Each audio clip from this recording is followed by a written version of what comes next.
Sickle cell disease is the world's most common blood genetic disorder. Those with the condition experience a lifelong battle with episodes known as crises, which cause excruciating pain, likened to childbirth or being repeatedly struck with a hammer.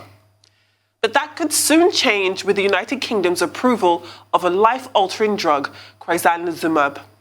The drug is injected into the vein and can be taken on its own or alongside standard treatments and blood transfusions.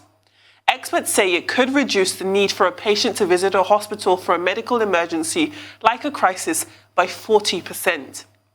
The approval of crizanlizumab by the UK's National Health Service means affordable access, but there are barriers.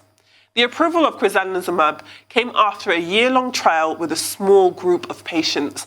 As a result, the drug is expected to help just 5,000 people over 3 years, a small percentage of the UK's population of sickle cell patients.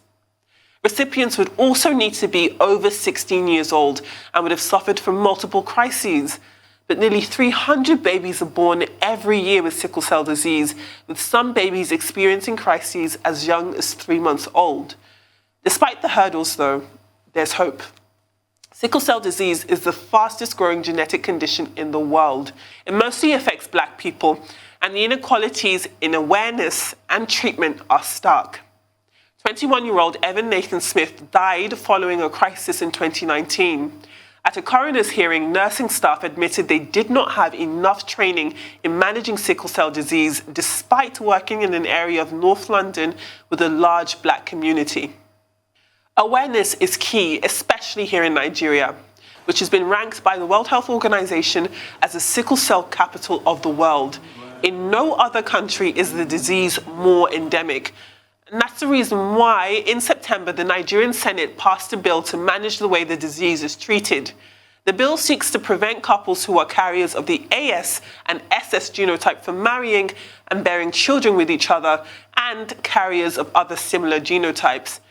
In the meantime, back in the UK, crizanlizumab represents breathing space for patients who have long suffered with the incurable disease.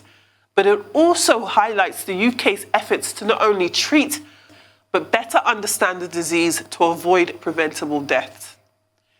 Hope is most certainly on the horizon.